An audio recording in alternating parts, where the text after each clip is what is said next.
Olá, senhoras e senhores, bem-vindos de volta. E atividade, conseguiram fazer? Estava fácil? Não, difícil não estava não. Vamos às correções agora então? Vamos à primeira questão. Vamos lá.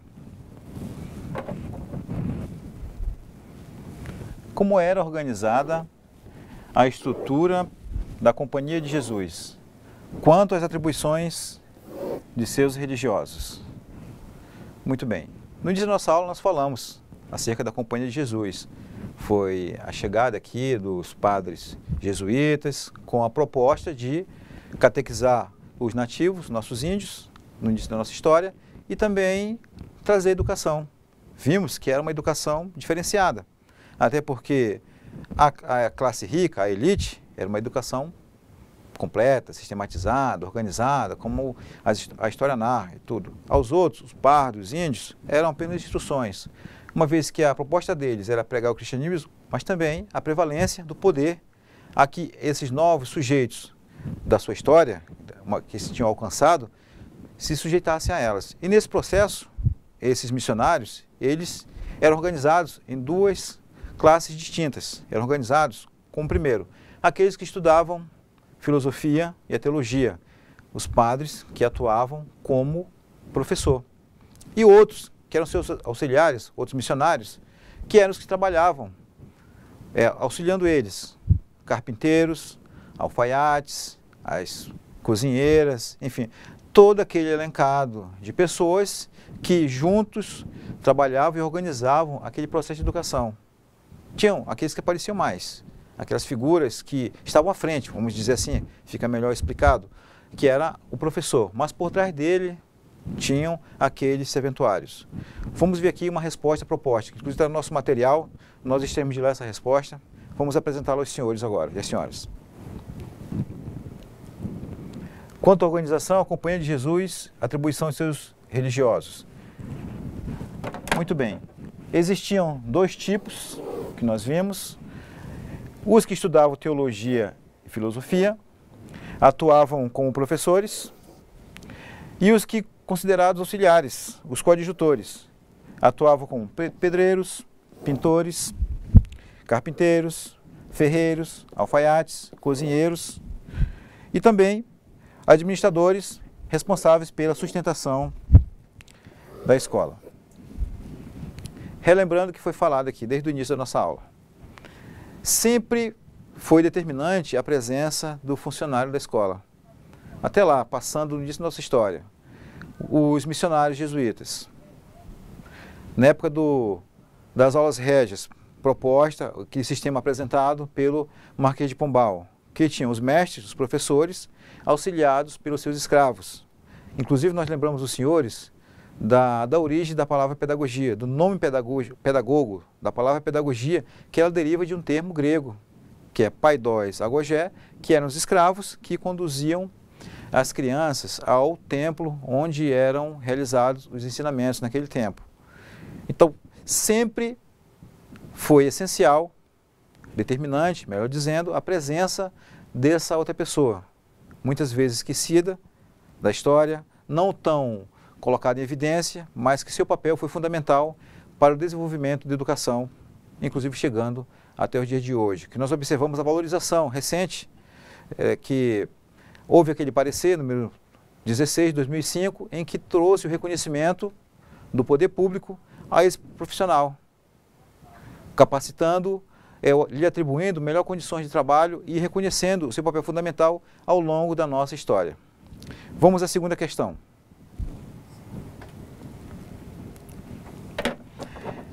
Explique o que foi e como funcionava o modelo de ensino que ficou conhecido como aulas régias.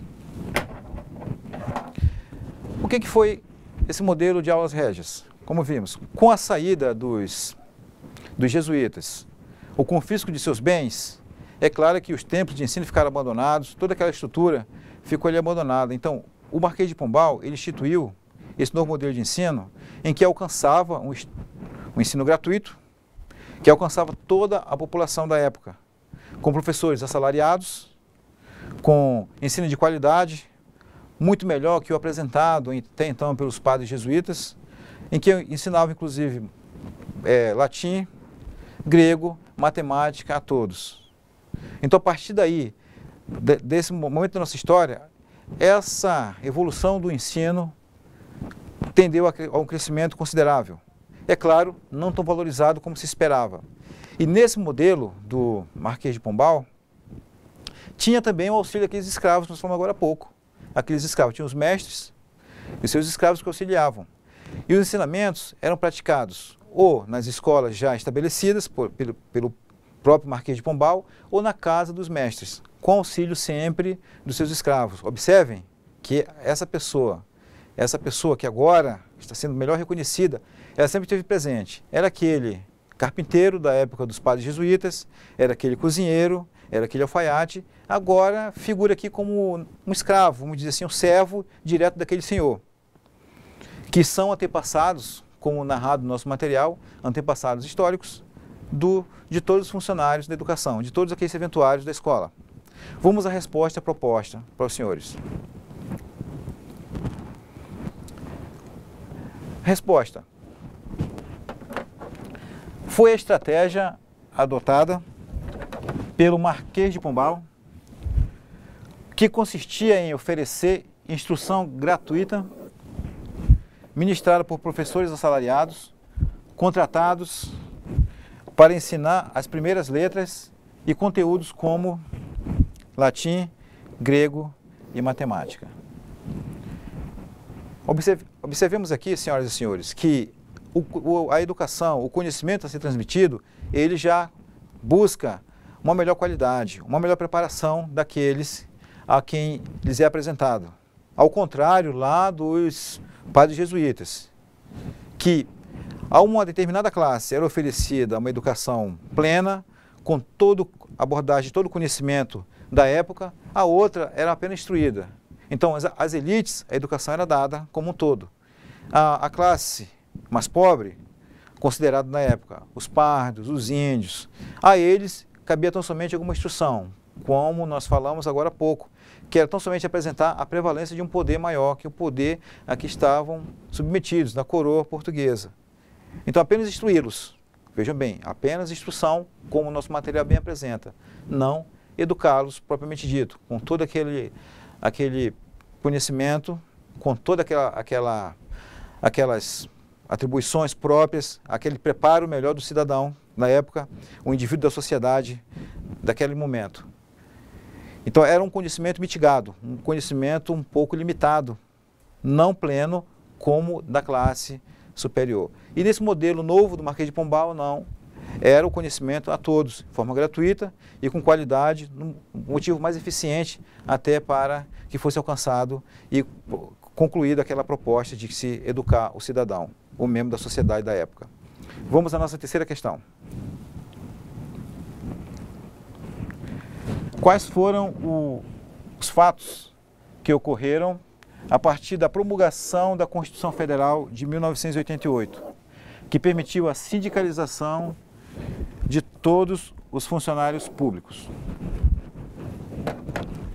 Muito bem, quais foram os fatos que ocorreram? Observamos que, a partir daquela evolução, daquele modelo apresentado do Marquês de Pombal, houve aquela questão de os funcionários terem já algum papel importante, assim como os professores. E como promulgação da Constituição, que ela permitiu a sindicalização de várias classes, então ficava aquela divergência. E os funcionários da educação, os não professores, como eles se organizariam, uma vez que eles não tinham uma identidade própria? No mundo da sociedade, tudo eles ficavam sempre no anonimato. É claro, sempre pontuamos aqui, no nosso conteúdo, o nosso material bem categórico nisso, que sempre tiveram um papel determinante. No entanto, não apareciam tanto no mundo da sociedade. Então, com essa promulgação da Constituição, que permitiu a sindicalização, eles começaram a se manifestar. Vamos aqui à resposta proposta pelo nosso material. Com a promulgação da Constituição, o que ocorreu? Ocorreu o crescimento e a consolidação da instância de luta de todos os servidores públicos. E não foi diferente em relação aos trabalhadores em educação. Então, promulgada a Constituição, todos os servidores recorreram a entidades que os representassem, que lutasse por eles, que organizasse suas atividades, que lutasse por suas causas sociais, causas inerentes às suas atividades. E os trabalhadores de educação também, na qualidade agora já de servidores públicos, com eles não poderia ser diferente. Só que, no entanto, aqui houve uma colidência de ideias e de ideais. De um lado, os professores, de outro lado, os servidores, não professores. Reiterando aquilo que nós falamos, não menos importante nesse processo, com um papel determinante. Então surgiram classes que organizavam atividades apenas dos professores, União dos Professores do Brasil, depois algumas classes querendo também organizar os trabalhadores, os funcionários da educação. Por fim, consolidaram suas atribuições e instituindo um órgão que os representasse, que nós temos aí a Confederação Nacional dos Trabalhadores em Educação.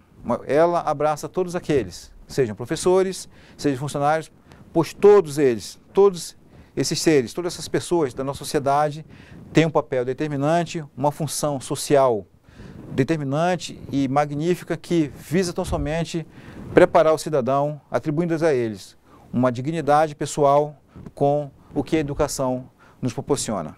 Bem, senhoras e senhores, aqui encerramos essa nossa quarta aula. Aguardamos vocês no nosso próximo encontro. Até lá.